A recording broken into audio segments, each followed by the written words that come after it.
And for more on this, I want to bring in Moeed Yusuf. He is the Associate Vice President of the Asia Center at the U.S. Institute of Peace. Thank you so much for joining us. We saw what was happening at the UN with the war of words. We're also seeing military exercises. So what do you think will come out of this? These two countries have been there before, but could this lead to something bigger? One hopes not. Look, I mean, when you get to this situation, the risks are so high that you can never rule out an inadvertent escalation to a crisis. I mean, they've been to crisis at least 3 times in the past 15 years or so. The last one being when the Mumbai attacks in 2008 took place, and they got to an air war situation. I think it's really posturing. The moment for the military strike, if there was one, is gone. It's literally the first day or two. Both sides have military forces which can actually defend in a way that neither gains by going for a use of force option. At the end of the day, that's probably the best we can hope for, but I don't see them backing off because if either one goes first or blinks first, I think the other gains a symbolic victory, and that's what South Asia has been about for so long. These two countries also have nuclear weapons. It's something that's been talked about. Could this ever escalate? Could these two countries go into war?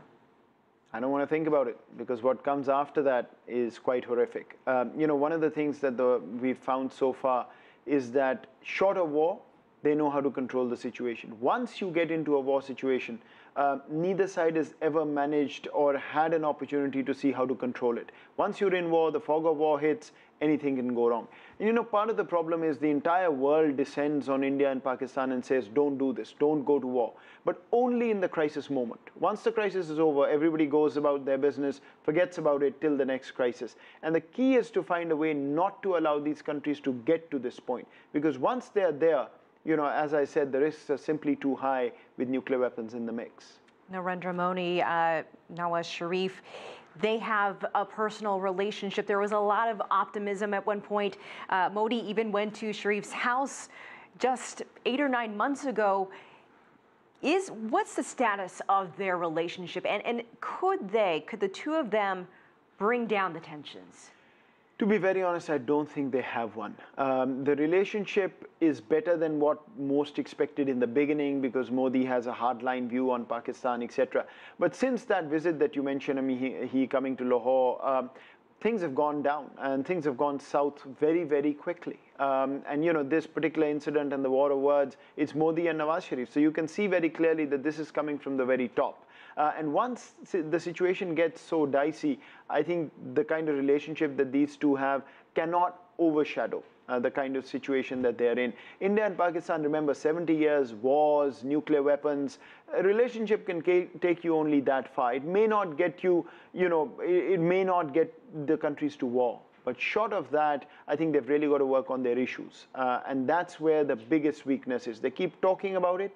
Terrorism, no resolution at all. You have a crisis. You go back to saying, yeah, we'll talk about it. Nothing happens. Kashmir, both sides, yeah, we want to resolve it. You don't get there. So I think unless you get to the specific issues of Kashmir and terrorism, I think you're going to keep falling into this trap of crises, worrying about a nuclear war, pulling back, and then unfortunately falling back into it. All right. Well, we'll have to leave it there, Moeed Yusuf. Thank you so much for your perspective. We appreciate your time. Hello, welcome to this hour's news desk on CCTV News. I'm Wang Yizhi in Beijing. Let's start on the border with Pakistan and India. The Pakistani side has accused India's army of killing 2 of its soldiers with unprovoked shooting along the line of control. The shooting started at 2:30 a.m. and continued for 5.5 hours. The Pakistani military says the Indian army opened fire in 4 sectors. Tensions have risen along the line of control after an attack on a base camp in India-controlled Kashmir on September the 18th, which left 17 Indian soldiers dead. India blamed Pakistan for the attack. Pakistan has rejected the accusations. Thursday began in India with news of an emergency cabinet meeting called by Prime Minister Narendra Modi. A few hours later came the announcement by India's defense spokesperson that the army struck militant base camps in Pakistan to stop them from infiltrating into the country to conduct terror attacks. Based on very specific and credible information which we received yesterday, that some terrorist teams had positioned themselves at launch pads along the line of control, with an aim to carry out infiltration and terrorist strikes in Jammu and Kashmir and various other metros in our country. The Indian Army conducted surgical strikes last night at these launch pads. Across the border, Pakistan denied any such strikes took place, calling India's account a fabrication. It reported 2 of its soldiers were killed and 9 others injured in what was described as an exchange of small arms fire. And Pakistan's defense minister put India on warning about such provocations in the future. If they ever violate the line of control again, if there is another violation of the ceasefire, God willing, Pakistani forces will give them a tough response. Tensions between the two nations have risen even higher than usual following an attack on an Indian Army camp in Kashmir earlier this month. 18 Indian soldiers were killed in the assault, which India blames on Pakistan. Pakistan, however, denies any involvement. The strikes follow an Indian campaign to isolate Pakistan diplomatically, coming one day after the government announced it would pull out of a regional summit set for November, a decision that prompted other nations to follow suit. But according to the Indian military, the threat of infiltration was endangering its citizens, forcing it to use military action now. India is asking villagers living in critical zones along its border with Pakistan to evacuate and move to safer areas as a precautionary measure. Shweta Bajaj, CCTV, New Delhi, India. Tensions between India and Pakistan are high after New Delhi carried out what it calls surgical strikes. It happened inside Pakistan-administered Kashmir. The attacks follow weeks of deadly violence, the killing of a Pakistan-based separatist, and the shelling of an army base in India-controlled Kashmir. Neighboring China is calling for calm. CCTV's Nathan King is in our Washington newsroom with the very latest. Nathan. Yeah, thanks, Elaine. Villagers have been told to leave, and the streets of Srinagar, the capital of India-controlled area of Jammu and Kashmir, is deserted as the two countries face off in the worst crisis in Kashmir in over a decade. As you can see, smoke can be clearly seen on the Pakistani side of the line of control after India carried out what it called surgical strikes, which New Delhi says were designed to stop terrorist attacks on Indian-controlled cities. Pakistan should realize its responsibility towards ensuring peace in this region, and hope at least now Pakistan will realize its folly and stop abetting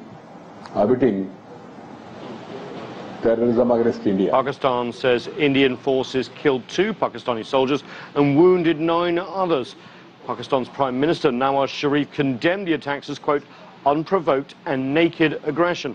Pakistan also says its troops proportionately returned fire and urged India not to cross the line of control, a border which has divided the two nations' armed forces for decades. If they ever violate the line of control again, if there's another violation of the ceasefire or the ceasefire line, God willing, Pakistani forces will give them a tough response. India and Pakistan have fought 2 wars over Kashmir since becoming independent in 1965 and 1999. Both nations, of course, have nuclear weapons, which makes any confrontation, Elaine, even more dangerous. And Nathan, where does China stand on this dispute as it shares a border with Kashmir? Yeah, I mean, China has 2 areas which actually border on Indian-controlled Kashmir and Pakistani-controlled Kashmir, and they've been warning both sides to solve their difference even before this latest Indian attack incident. On Wednesday, China's foreign ministry issued a statement on its website saying, and let's read this, that China hopes, quote, that Pakistan and India will strengthen channels for dialogue, appropriately handle any differences, improve bilateral relations, and together protect the region's peace and stability. China has obviously a deep interest in the region. Pakistan, as we know, is a close partner and key destination for Beijing's One Belt, One Road investments. India and China have their own border dispute over the region. They have actually fought in the past and trying to delimit the area now in a peaceful way. A lot riding, Elaine, on the peaceful outcome in what has been called a war at the top of the world, and a very beautiful area as well. Back to you. All right, Nathan King in our Washington newsroom. And we begin tonight with Pakistan, and the country has condemned India for its unprovoked firing along Kashmir's line of control, which saw 2 Pakistani soldiers killed early on Thursday. Well, Pakistani troops returned fire against what it called Indian military aggression. India's military says it carried out a surgical strike against terrorists along the de facto border with Pakistan and Kashmir. India's Director General of the Military Operations, Rabin Singh, said the strikes were aimed at neutralizing terrorist forces preparing to invade Indian territory.